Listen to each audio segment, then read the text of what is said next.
Hello and welcome to our show. Today is Friday, December 30th, 2011. This is Crooked Doctors. If you'd like to ask us a question, you can call us at 212-245-7273. That's 212-245-7273. We have a guest in the studio with us today, Mr. Alex Sanchez, who can translate into Spanish so that our Spanish viewing audience can also follow our show. Thank you so much for coming. Thank you so much for having me. Muchas gracias por invitarme a tu programa y deseo ser parte de tu programa en un futuro. I would love to be part of this program in the near future once again. Mr. Alex Sanchez has an open invitation to come to our studio anytime he likes. He's a 911 first responder, and you want to speak to the Spanish audience a little bit and ask them if they have a question. They can call us at 212-245-7273. The number's right up there. Okay. Mi nombre es Alex Sanchez, soy respondiente de los ataques del 11 de septiembre. I would appreciate if you write the number down. Oh, it's right up there. See? Me blind, man. Oh, okay. Estoy aquí invitado por la señora Lidya Radin.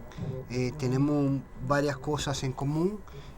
Yo vengo caminando los pasillos del Congreso desde finales del 2004 a favor de la ley Zadroga. Hoy en día es una ley, es una realidad, es la ley natal de la tierra, y esta ley básicamente ampara a aquellas personas que fueron expuestas a los altos niveles de toxinas mientras trabajaban o tomaban esfuerzo, hacían un esfuerzo en la zona cero, como voluntarios, residentes o como personas que estaban allí, como muchos de la prensa que hoy en día están enfermos.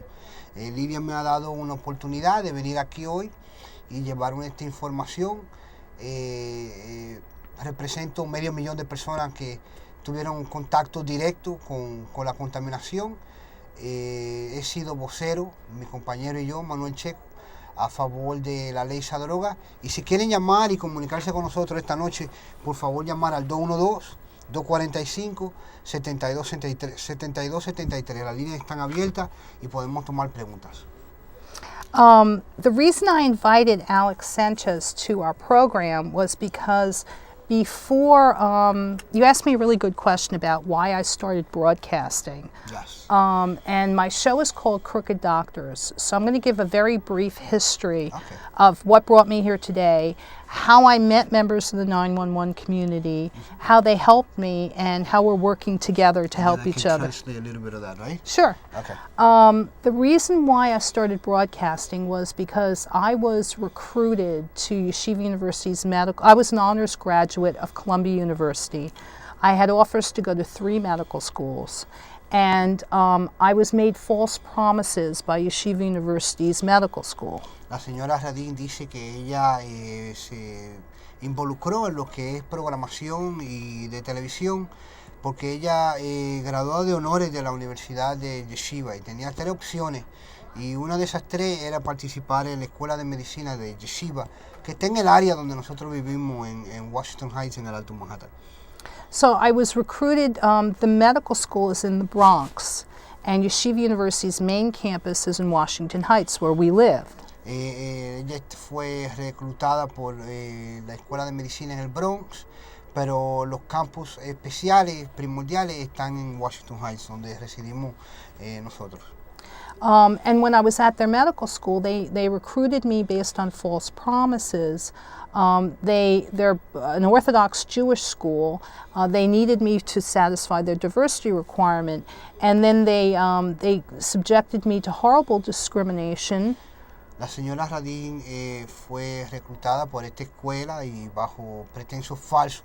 Ella se siente que ha sido perseguida por un grupo que ha estado en contra de que ella participara en el programa de educación de la Universidad de Yeshiva.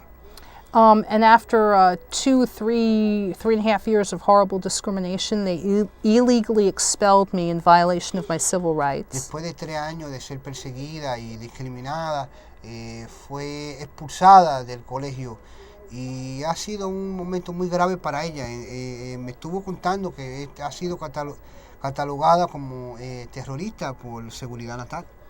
And one issue that I had to pursue a lawsuit. These people persecuted me for years. I discovered that they had falsified my educational records, my medical records, my financial records. They made it impossible for me to go on with my life. Han hecho totalmente imposible para seguir mi vida. Han falsificado mis récords educacional, mis récords médicos, mis récords financieros. Pero también le he explicado a la señora Radin que nuestros fundadores crearon una constitución. Y cuando ellos crearon esta constitución, el objetivo era que nosotros, la gente, somos nuestro gobierno. El gobierno depende de cada uno de nosotros.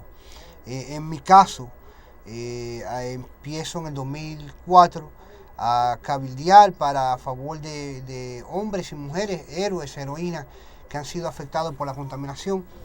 Y me siento un poco comprometido con la señora Radin, porque en cierto aspecto hay similaridad. Nosotros se nos dijo el aire está bien para respirar. Ese no fue el caso. Después de 8 años de impunidad para aquellos líderes que básicamente toman una juramentación para hacer el bien y básicamente representarlo a nosotros, han recibido impunidad por un comentario que ha costado miles y miles de vidas. So I invited Mr. Sanchez to come with before the holidays. Me and a group of people, I was living in Jersey City before I moved to Washington Heights, and me and a group of people went to Governor Christie's office. This is our contact person, and because of the events in Jersey City, I invited Mr. Alex Sanchez to come with us as part of a coalition, a group of people. We went to Governor Christie's office. We want a meeting with Governor Christie. We were promised that we would have this meeting. I'd like you to call our contact person and say you'd like to be there. Absolutely. You and other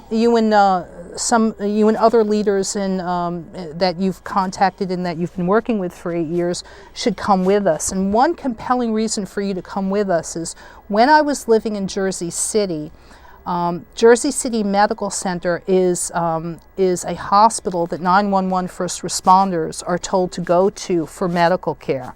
Well, I can demonstrate in my case that this hospital commits crimes against people, horrible crimes against me.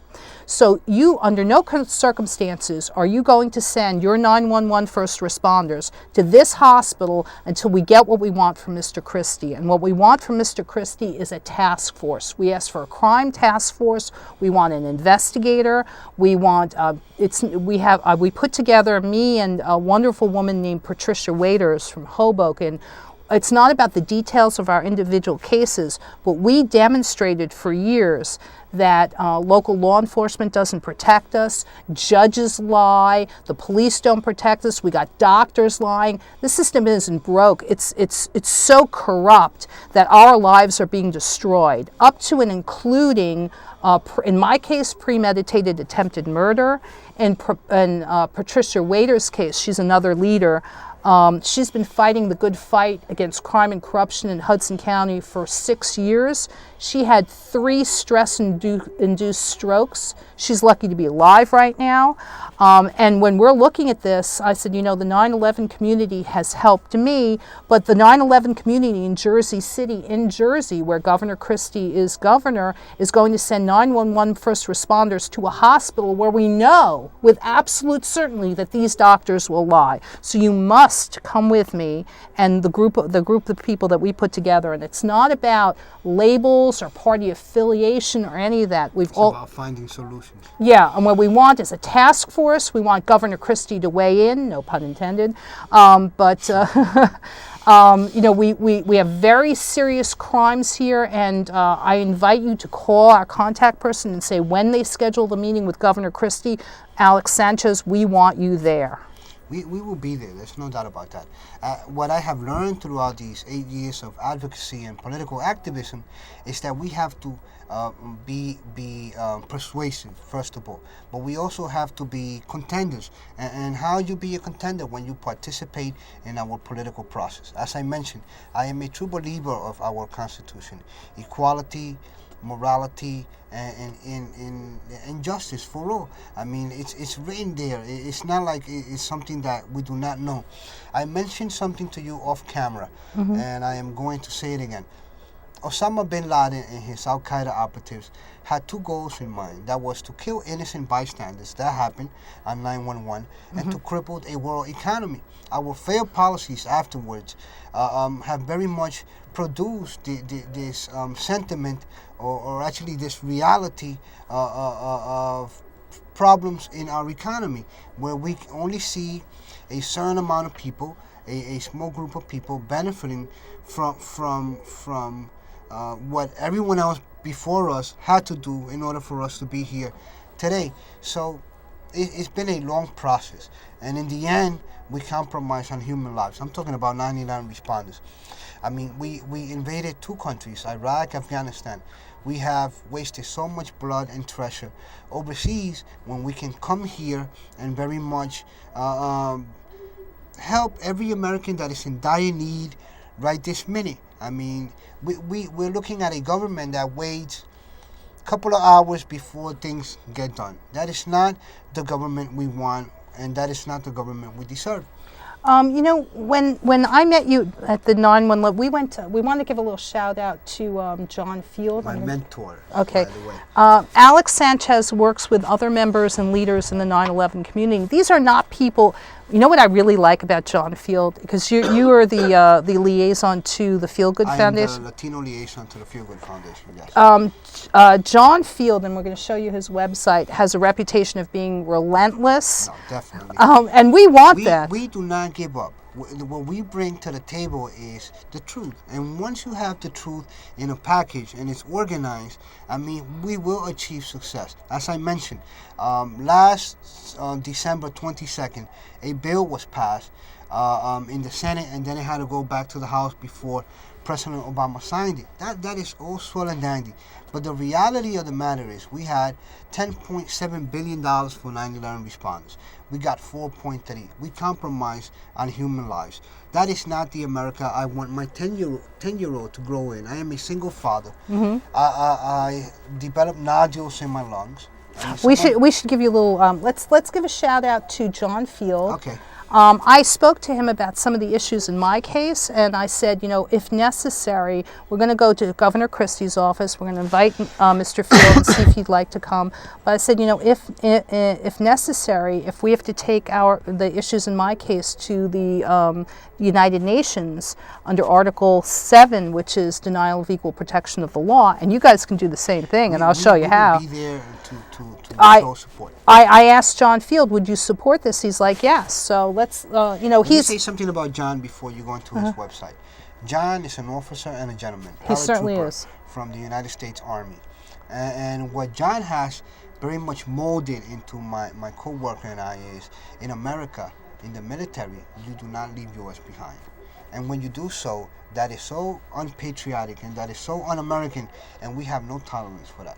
So when I called Mr. Field and I said, look, if necessary, and I'd like to invite him to this meeting with the governor because he does look out for 911 first responders. I said, if necessary, if I have to take some of the civil rights issues in my case, because these are human rights issues, denial of equal protection of the law, and go to the United Nations, and I asked for your support. He's like, yeah, I'll sign. You know, I'll give you some support. He is a man of good deeds. I mean, this guy would take the shirt off his back to give it to someone else. And he has tenacity. He's working on his third bill. And the issues in my case are not just about 911 first responders, but some of the issues that I identified. We live in Washington Heights. Yeshiva University is in our neighborhood. This is a school where we can demonstrate a double standard in education, a double standard in the in immigration. We can show that police. I have a police detective who lied to put me in prison. There are a lot of issues here that we share in common because our government doesn't protect us, and this is not what my family came to America for. But let's look at John's. This is the organization that you work with. This is. I've been working for this organization for 8 years now. Yeah, and this is the Feel Good Foundation. Let's get a picture of John. Let's see. Here. If you want to contact them, this is their website. Let's go to the home page. This is the Feel Good Foundation home page. And there's John. That's the big guy right there. Out in the forefront. I understand he's relentless. He'll knock on doors. He'll challenge legislatures. He'll do and the say way it should be. The way our founding fathers had intended. We the people. We are very much in charge of our government. That's what it's supposed to be. That's what it was meant to be. Here's his mission statement. There's John out front. Right here. You know what? I can increase the magnification a little bit. And so if the spirit should move the audience out there and they want to donate a few dollars to, you can ask them. Here's the members of the board. Here we go. I have a very dear friend, Glenn Klein, Anne-Marie Bauman. It's basically like we're all family. You were at our Christmas party. Yep. And you got the sentiment there where you have people from all walks of life. 9/11 contamination does not discriminate. From the very elite that live in the area, which is one of the most prominent areas in Lower Manhattan, which is the financial district. Then you have your middle class, firefighters, police officers. And then you have people like myself who was hired as cheap labor to clean the contamination in the vicinity of Ground Zero. And I did that for 6 months, 7 days a week, 12 14-hour days. This picture that you're seeing on screen now is my first day at Ground Zero, September 13th, like about 6 p.m. Ironically, I am speaking to the media the very first day. But what I didn't know then was the air all around me. As you see a National Guards member next to me, and the other gentleman's name is Jose Collado, who has had open heart surgery twice. Right here? Yes. Okay. He very much has been in the psychiatric ward 3 times, and at one time managed to commit or started to commit suicide. Luckily, he was not successful, and his wife has throat cancer. What our job duty consisted was, we went into the air vent system, and like I mentioned, there was dust everywhere, but the vent system were bombarded with 9/11 contamination. So before we get too lost in the details, 9/11 happens, and you were hired to do some cleanup work for about 6 months. I did janitorial work for New York University. That's basically what I used to do for a living. The company I worked for, ABM, American Building Maintenance, very much got subcontracted by a different company, which comes in when you have any major catastrophe around the world. But basically, you were working at NYU.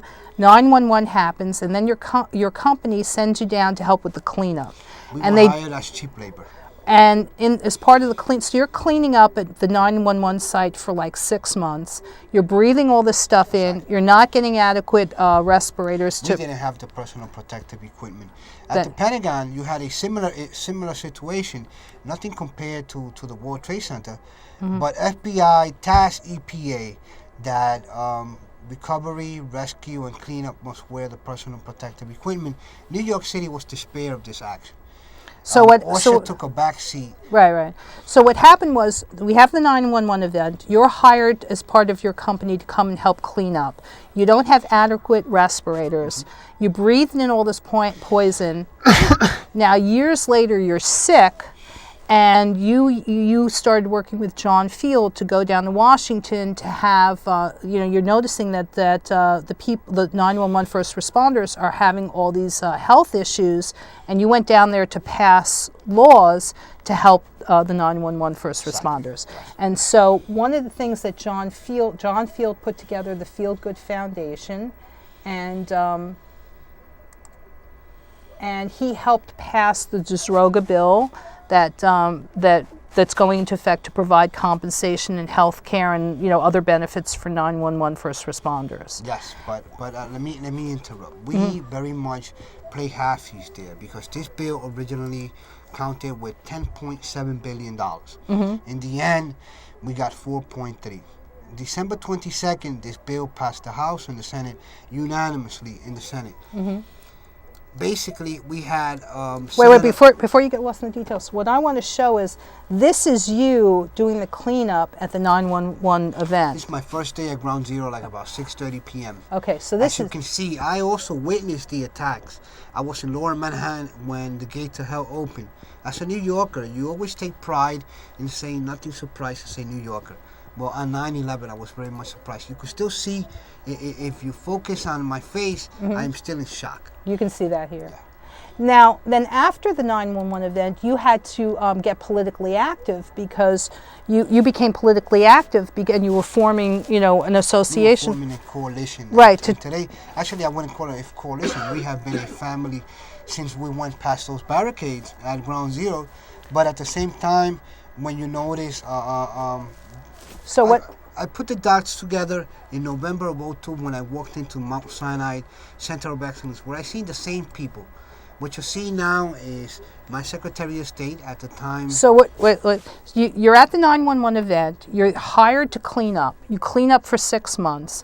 The proper equipment to protect yourself from the poisons are not provided to you, as they were not provided to a lot of other people.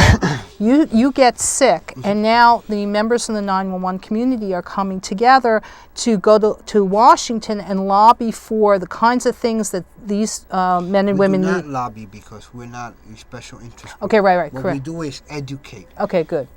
So you form a coalition and you start to, and I'm going to show a few photographs of you with elected officials, and you're going to talk to elected officials to say, look, we need you to start passing. We need your support. We need you to pass laws that say we need to be compensated for our loss. We need health care. Medical treatment was our first demand, and then compensation for those who are no longer with us, like Jack McNamara, James Zadroga Jr., whose name bears this bill. So this is with you with Hillary Clinton. At the time, my junior senator, today Secretary of State. In my case, just so you know, in my case, Hillary Clinton was. I was referred to Hillary Clinton because when she was a senator from New York, she was in the Education Committee. And when I went down to talk to my elected officials, they said, well, go talk to Senator Clinton. She sits on the Education Committee, and your issues with Yeshiva University's medical school. Very much education. Right. So, I went down and I'm not pleased with the response I got, which is why we're going down to Governor Christie, and you're invited to come. See, with me, vice versa, because when this picture was taken, it was after a Senate vote in 2006. And she basically asked for Mr. Checo and I, and she came up to us and said, listen, thank you to your service for our country, and continue to do what you're doing, which is very much finding solutions to one of the greatest American tragedy ever. I'm all for finding solutions, which is why we're going to Governor Christie. And this is why we're going to go to Jersey and get these solutions. And it's not going to come to us. Right. Lydia. Like I mentioned off camera, if you want something done in any arena, you have to go out there and very much give it your all. And so when we go to Governor Christie and we get this meeting, it's not about what our party affiliation. Labels. It's not about labels. It's not about who's coming. It's that, something, there's something very wrong when we have, as we've demonstrated, we've got judges who are making stuff up. We've got police that won't protect us. We have discrimination against large groups. I mean, in my case, I was showing that there was a double standard in immigration. There's a double standard in education. I got 4 federal judges who are making stuff up. Father in District 10. Yeah. And I see, as a parent who is in the PTA, and I am participating in the educational process, I see how it's different from other districts. If you go to certain districts, it seems like it's much more prosperous for the child, much more beneficial for them. And what I want to be done in the educational program throughout the city of New York is bring the parent in. We cannot only educate the child. If you educate the child and you do not educate the parent, we're still back to square one. So this is you lobbying with Nancy Pelosi? Educating. Educating, sorry. Educating for for 911 or for your community. My majority leader. I am a Democrat, and I know for a fact one of the issues that you and I are so closely together is immigration. As you know, I am director of United We Stand, which is, we're not a non-profit organization. What United We Stand is these two guys you're seeing on screen now, me and Mr. Checo, and we're very much have taken the responsibility to guide and provide info for a Latino community affected by 9/11 contamination. And this is you speaking out. What photograph is this? This is at a press conference in Lower Manhattan. We held like about 300 of these. The temperature right there and then was like about 26 degrees. We were out in the cold for like about 2 hours. After this press conference, I will be in bed for 2 weeks, ma'am. And this is, you want to tell us who this gentleman is? Okay, this is Congressman Jerry Nadler, who is also sponsor of H.R. 847 today, the Zadroga ad, and behind Mr. Nadler is my fairy godmother, Congresswoman Maloney. Right here? Yes. Okay, and I think we've got a better picture of, there you go. For 8 years, I have been giving this lady roses every time I see her because it's the least I can do. She has given me the opportunity as a citizen to be part of my country's political process and democratic process. And this is, for me, this is something that is priceless. I have had the best of a political education in these 8 years. I mean, we got a phone call. Hello, caller. Oops. Just 1 second. Let me turn this up. Hello, caller. Yes. Oh, and I think this is a friend of yours who's calling to say hello. Hello. Hello. Wait, let me turn this up just a little bit. Can you hear us? Yes, I can hear you fine. Whoops, sorry, that was me. Okay, go ahead, caller. What do you have to say? All right. As Alex knows, you know, from all the fighting that we had to do down in D.C., you know, this really affects a wider base than most people realize. You know, it wasn't just the workers down there, but it was the children going to places like Stuyvesant High School and that is another issue around that there. is very much troubling. The people that lived there, people that moved into the area. There's over 100,000 that were affected in some way. So we understand this is a very big issue, and Mr. Sanchez, you have an open invitation to come to the Manhattan Neighborhood Network. Thank you, Manhattan Neighborhood Network and Time Warner Cable, for broadcasting. And we understand that this affects not just people who responded, but children, the community, and that kind of stuff. A great concern for all of us. As I mentioned, nearly 400,000 people came in direct contact. Let me also give you some examples. Women who were pregnant at the time and were exposed, when they had their newborn, it was very low birth weight. As director and Latino liaison to the Feel Good Foundation and director to United We Stand, I get to speak to hundreds and thousands of responders. And we are seeing many disorders that are not written in the bill. Also, cancers are not being recognized. And one of the reasons I came down here tonight was to explain to you why cancers, or my opinion, why cancers are not being recognized. I really believe there's not enough funding, as I mentioned prior. Right. $10.7 billion originally for H.R. 847, the Zadroga ad. Let me add to that, we got $4.3 billion. We had Senator Coburn, a doctor by all means, threatening to block this vote last December, and if we didn't get this bill under the lame duck session, you could have killed this baby goodbye. We had to start all over again. What I recommend is that you guys start, getting your community together and start putting your own issues, because there's so much about 911. Our community is together. We are a family. We are men and are women a family, that cry yes, together. But Alex, we laugh you got to together. realize that a lot of the community itself, we just don't speak to each other. We need to stop this. We need to start becoming a more cohesive unit, because we're going to have, as you know, we're going to be dealing with the CDC and NIOSH.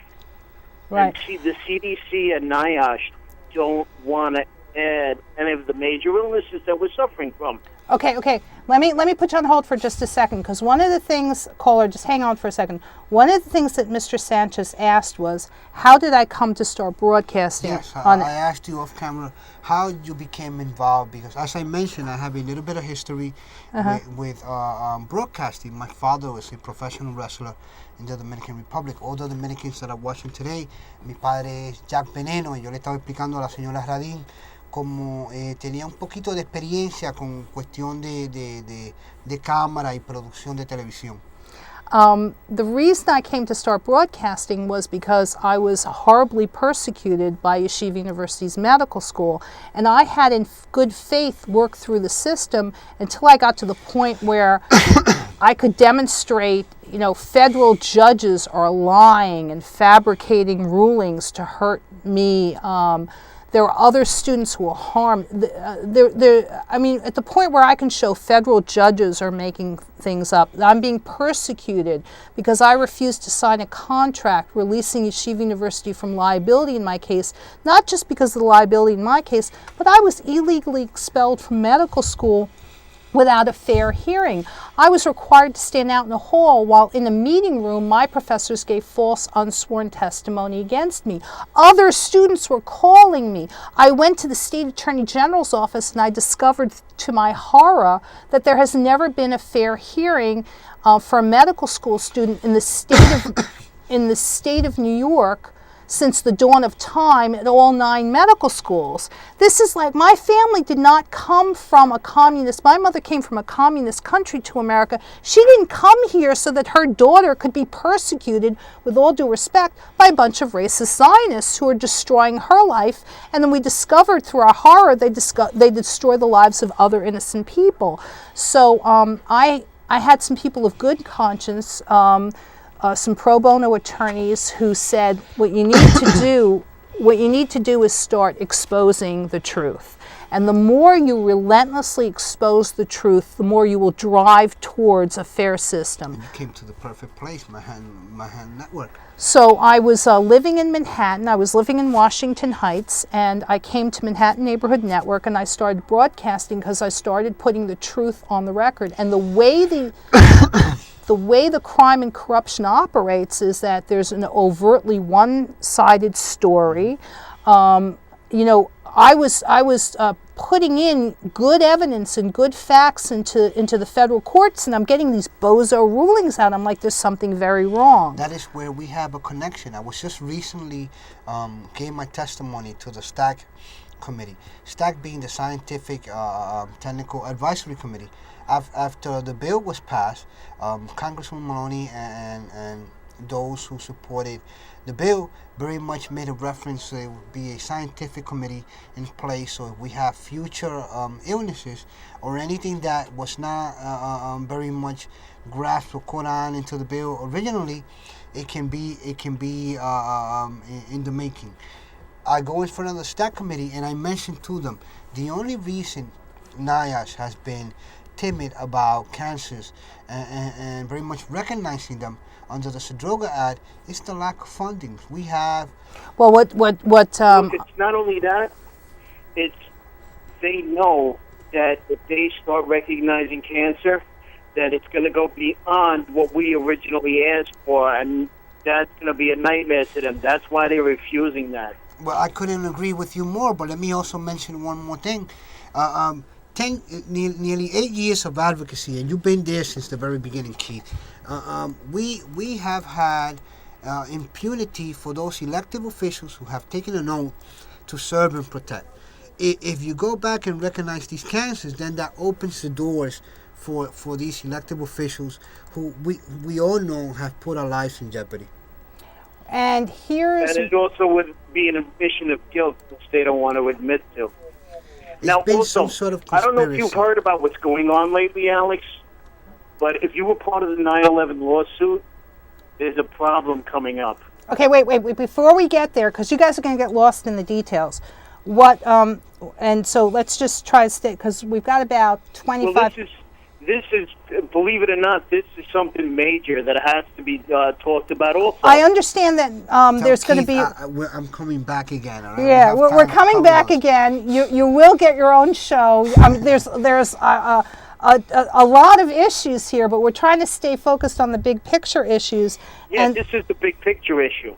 Right, you guys want to, you were treated unfairly, the government lied to you, you had to go down to Washington and fight. Not only that, Lydia, we have lost nearly more than 1,000 people due to 9/11, after 9/11. And there's no doubt in my mind we will surpass the 2,751 who lost their lives on that. And now I'm going to get into something very controversial before we get into the details of, you guys, you were subjected to poisons that will affect you, your children, your children, your children's children. And now I'm going to do something a little controversial, because when I was looking into my case, I discovered stuff I couldn't believe. One of the things I asked when Change the Camera View, I asked you to read this document. This is called the Israeli Lobby and U.S. Foreign Policy. This is, one of the reasons why I was persecuted was because I started asking some questions. If you go on the internet, and if you're out there in the viewing audience, and you look up this document, it's a very easy read. I'm writing the sequel to this book. I'm writing the Israeli Lobby and U.S. Domestic Policy. And I was actually talking to this professor at Harvard University, and I was trying to make an appointment to come up and talk to him, because what I really have in the works is a PhD thesis. And one of the questions I asked was, we were bombed because we have a policy that says the terrorists are not attacking America because they hate America. They hate what Israel does to them. And no, I don't support a racist Zionist state that characterizes me as not human because I'm not Jewish. I lived with an Israeli. The man could not have been more racist. One of the issues in my case is that I was called a terrorist when I'm not. The Patriot Act was used to stalk me like I'm a middle-aged Roman Catholic woman. I don't fit the profile of a terrorist. Why we're being bombed? Because we support policies, and this is not my personal opinion. You've got right here. You've got failed policies here that make us a target of terrorism. Why? Because we support Israel. And these gentlemen, these two professors, asked the question, why do we support Israel? And what they come to, and you can read this on the internet yourself, is there is no reason to support Israel. We have no good reason to support Israel. Man's inhumanity to man is not an excuse to steal land from the Arabs. That's why we're being attacked. I'm writing the sequel to this book, which is the Israeli Lobby and U.S. Domestic Policy, and I didn't come to these conclusions myself. I went down to Congressman Micah's office and I said, let me see if I understand this correctly. We have policies that show there's a double standard in education. Yeshiva University is a large religious school. They get lots of public money, and they promote private religious education. Are you against that? No, definitely not. No, actually, you came to one of my gatherings, and as I mentioned prior, I very much educate and guide and provide support to a Latino community. Many of them are undocumented, and as you know, Mr. Checo and I are very proud of the fact that they receive medical treatment and compensation. This is unheard of in a federal program, and thanks to the leadership on my behalf and Mr. Checo, we have a community that is somewhat being taken care of. But at the same time, you mentioned something that is very common, and that is double standards in communities, where some community get a better, they're in a better situation than others. And we need to change that. We need to grasp on all 5 boroughs, all communities throughout the entire United States, and be equal to every community. I mentioned also off camera that one of the reasons immigration reform has not taken up and fly into the sky is due to the lack of special support as a special interest. If we don't have lobbyists back any bill in Washington, D.C., it will get nowhere. I agree with you. And like, as I was fighting with Yeshiva University, and I noticed there was a double standard, because I don't see the great big wall of separation of church and state at Yeshiva University. I'm not against what they're doing. When I went to Washington and I spoke to my senator, Senator Schumer, I was like, look, Senator Schumer, why can't all religious universities get the same good deal? I called Islamic University. I went to Catholic University. I was like, and I ran this past Congressman Micah's office. I'm like, so what we've got here is we all pay taxes. Our tax dollars go to support private religious education at Yeshiva University. They promote their religious group, but nobody else. If anybody else tries to get the same good deal, they're shut down with this phony baloney separation of church and state argument. But I don't see the great big wall of separation of church and state at Yeshiva University. This is the university in our neighborhood. Yes. Do you see the great big wall of separation of church and state? Do There you? shouldn't be no great big wall with any church or any religion. We like, I go back to our founding fathers. Everyone's created equal. I mean, as time we have evolved. We just elected in 2008 our first African American president. When I'm coming into the voting booth, I have my 10-year-old tell me, Daddy, I'm going to be the first Latino president of the United States of America. This is what we need to do. We need to very much invest in those who will run this country after us. Just like people did in the past before we came here. We all benefit from all these liberties, but there are many wrongs. You're mentioning, you're mentioning them. And the reason, right? And the reason, just give me 1 second, caller, and you'll get in. The reason why I was persecuted is because when I started researching some of the facts in my case, what I discovered was, and like I said, I'm writing the sequel to this book. I'm writing the Israeli lobby and U.S. domestic policy. And there are members of the Jewish community who don't like what I have to say. But as I noticed, there's no great big wall of separation of church and state at Yeshiva University or at Torah College. I was talking to pro bono attorneys who are willing to help me.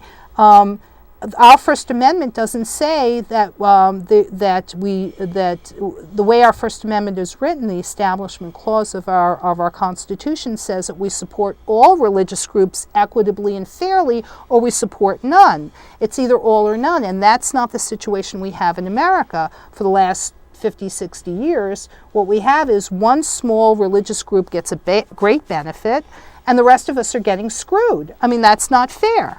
And then what I noticed as I was talking about these issues, and I got persecuted by the Jewish community, in my landlord-tenant case in Jersey, and this is why it's important to you, a lot of these issues were being driven out in my landlord-tenant case in Jersey City. The crimes that Yeshiva University had committed towards me and other students, as I noticed, this wasn't just about me as an individual or other individuals, but there were larger institutional questions. Have you heard of people that are going through the same Yeah. issues as you? And they contacted me, and we started fighting back. So as I was being persecuted, and I was going through a landlord-tenant case, and I was explaining in my landlord-tenant case in Jersey City in 2008, because my Yeshiva University had victimized me by falsifying my educational records, my financial records, my medical records. One of the witnesses... In other words, they destroyed my life, and they almost murdered me. And so we started, there are other people who, we tried to depend on the system. The police don't protect you. The federal courts don't protect you. But one of the witnesses that was brought against me was an Israeli who confessed on the witness stand to immigration fraud, lying to Homeland Security in front of 2 judges. So I reached out to people like Mr. Sanchez, and I said, Mr. Sanchez, if a Spanish person... He would have been deported, right? Unbelievable. As soon as he would have gone up from that ship. If you had... It's a double standard that you keep talking about. But let me mention something also that concedes with what you're saying. In my community, you said I almost got murdered. In my community, we have had more than 1,000 deaths. We have had a medical practitioner for the city lie and say, no, this person did not die due to 9/11 contamination. And then you have another medical examiner and say, yes, this person has died due to contamination. We have had police officers, firefighters, not giving the proper funeral ceremony. I met at John... Here, check this out. The person the bill is named after... Go ahead. Zadroga. This man died. It was a fight to get this done. This man died of 9/11 illnesses. He was initially said, because he was told by Bloomberg to do this, denied he died there. They made up stuff that he was injecting himself with drugs and that he was doing all of this stuff. I mean, this guy... So, just one second. So, there is a gentleman named Zadroga who they made up, doctors lied about. This guy died. Yes. The doctors lied.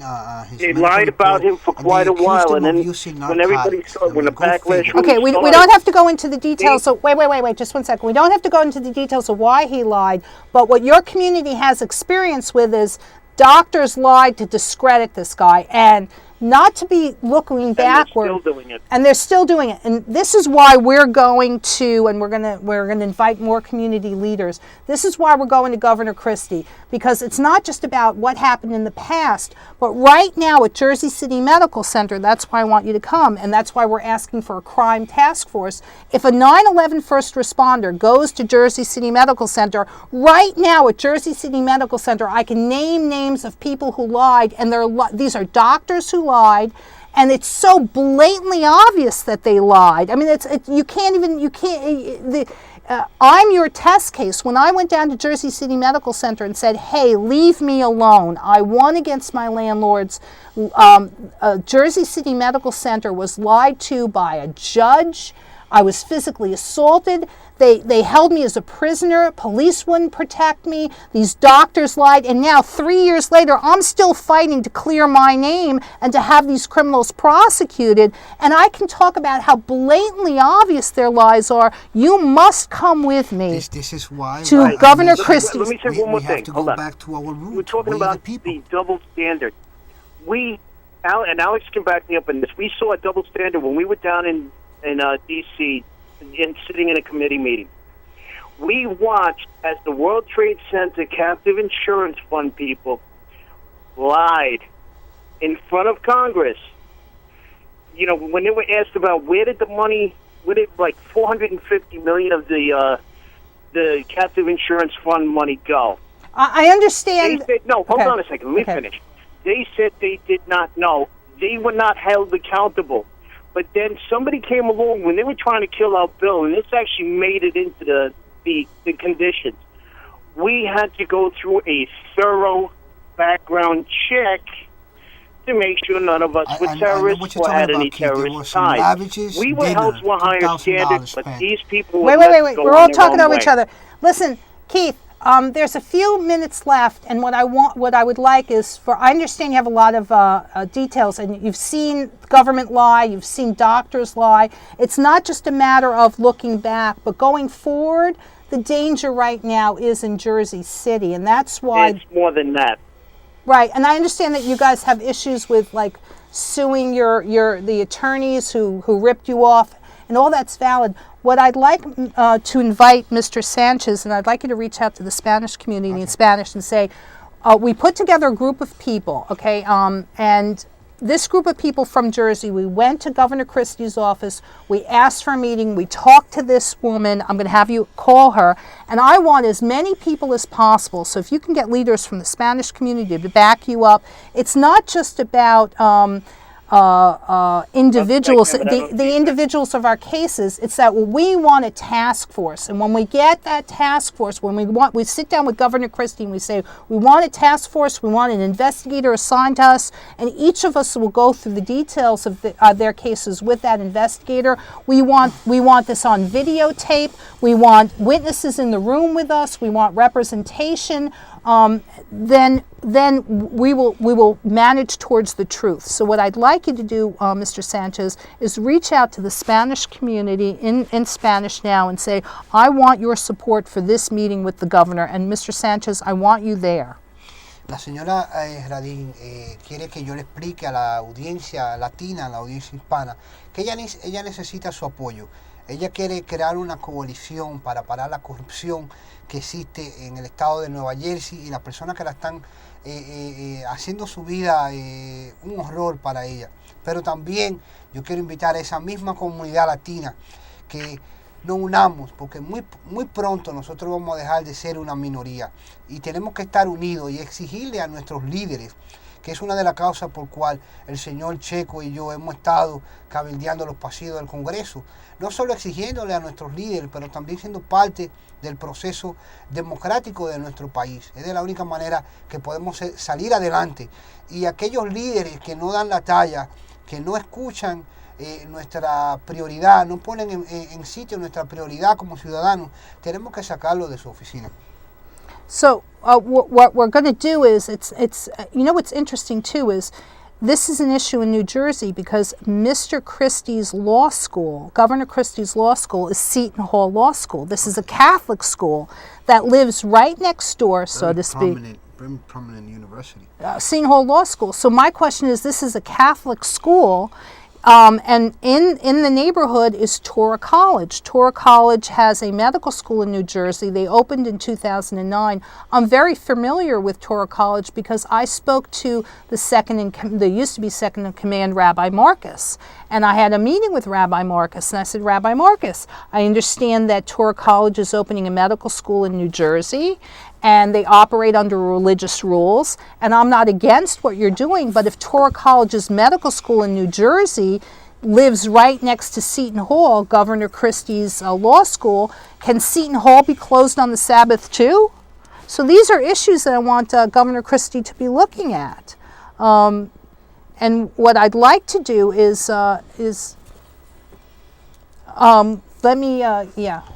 While you're doing that, once again, our issues are so similar to each other, and it comes down to the injustice. And how can we prevail is by uniting together. United we stand, as I mentioned, is the name of my organization, and my assistant director is Manuel Checo. And what we have done is be part of the political process. I know at times it gets discouraging, but at the same time, this is what our founding fathers had intended, for us to be participant of our democratic process. You know what, if you'd like to, your contact information. Well, I can very much give it to you on the air. Go ahead. My phone number is 646-797-6378, and my email address is a.sanchez at 911response gmail.com.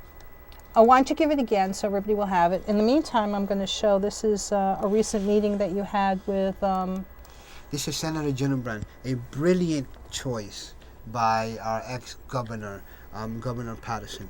I mean, she came in from upstate New York, where you have to be somewhat of a moderate if you were a Democrat, and she fitted in magnificently.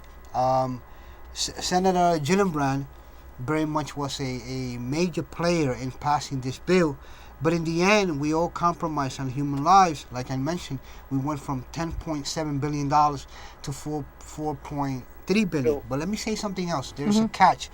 Republicans, we only needed one Republican vote. Senator Lautenberg from Jersey. Lautenberg was the only Republican senator that was in favor of this bill in the Senate. And he had to be, because if he didn't support this bill, he was not going to get reelected all over again. Senator Lautenberg is Democrat. No, there is a Republican senator in Jersey, and he was the only one that we had his support. My apologies, I don't have the name of the senator. But at the same time, I got to tell you, and I know that you feel that you're supported by the Democratic Party. I went to Democratic Party officials, and they see, that's where it changes with us, because the New York congressional delegation team, consisting of the dean, my representative, Charlie Rango, has been there every step of the way. Well. when I worked at Senator Moynihan's office before I went to medical school, Congressman Rangel was fighting the good fight for a long time. He had experience. He had experience. 20 years in the House of I know. Representatives. And I'm supposed to go to Congressman Rangel and ask him for help, which I will do. But I remember when he first went to Congress, and they were pulling dirty tricks on him. This is That's politics. But no, they used to do terrible things and he didn't even think people would believe him. So you asked me why was I broadcasting? Well, Congressman Rangel, I think, will have sympathy because he actually had to get people with a camera to follow him because no one would believe that they would have meetings and lock him out of the meetings. And you see, I remember this from like I remember this when he was new in Congress, and he's like, who would believe that I would be locked out of meetings? So he's got a camera. Congressman right there. Congressman Rangel, yeah. Very savvy when it comes to he had a camera crew follow him. And there he is knocking on the door. They would lock him out of meetings. He's like, this is ridiculous. They're pulling dirty tricks. They're locking him out of meetings. And he's trying to get into the meeting. I'll never forget this. He's like, nobody will believe me. So they had a camera crew follow him. And the look on his face is he doesn't know whether he doesn't know whether he should laugh or cry. And you can hear them laughing in the meeting room. And he's like, you're locking. This is not the way America works. You're going to lock me out of a meeting. I'm the representative. I'm supposed to be here. It's ridiculous. My assistant director, Manuel Checo, who you see here in the picture, he tells me, we are in the United States of America. If you want something to be credible, you must bring evidence. If he wouldn't have that camera crew there with him, no one would have believed him. Well, that's what he said. Like when he was sharing this videotape, he's got a camera crew following him, and he's like, nobody will believe that adult men and women are locking me out of meetings. So he had the camera crew follow him, and you see him turning the doorknob. He's locked out of meetings, and you can hear them in the meeting room. He's like, guys, I'm supposed to be in this meeting. It's like ridiculous. States representative. Yeah, that's ridiculous. Before we go, I have a message, and that is something that I mentioned earlier. As a 9/11 responder, what we bring to the table is how united our movement has been, from community leaders, from community board members like McVeigh Hughes and Kimberly Flynn, who also sit in the Scientific Technical Advisory Committee, Mr. Checo and I, who sit at the Advisory Committee at the Center of Excellence of Sinai. We continue to serve as a lesson, but we will lead the 21st century by example. We are here not demanding the truth. We are the truth. We are here demanding justice. We want closure. It's been nearly 10 years, and still we are still being given the runaround. I have talked personally with, as I mentioned, my fairy godmother, Congresswoman Maloney, and we have all come to terms that we will continue to fight this battle. You know what's very nice about the 911 community, I want to put on the Feel Good Foundation before we go, is that when I called and asked, the 9/11 community, it wasn't just that you would champion the issues for your community, but you would also definitely recognize injustice in other. Anywhere there's an injustice, John Field, I tell him we should wear a red cape. Superman. Anytime there's any injustice, you can just fly out the window and go out there. And it has been quite the political education, as I mentioned prior. I mean, go figure. Rubbing elbows and being part of the democratic process with Nancy Pelosi, Senator Reid, and everyone who's been on board, Congressman Jerry Nadler, Representative Maloney, my Secretary of State. But let me also mention. Well, it's nice that you guys got, I got. Yes, but hold on to your pants. 2 administrations, and they have failed to invite 9/11 responders to the White House. So you know something? We're going to go to Governor Christie. We're going to invite leaders to come with us to Governor Christie. When not only do we want the task force, we want an open. Oh, okay, we're off. We're off. That was good. That was very exciting hour. Well, it went by so really quickly. fast. Yeah. That's why.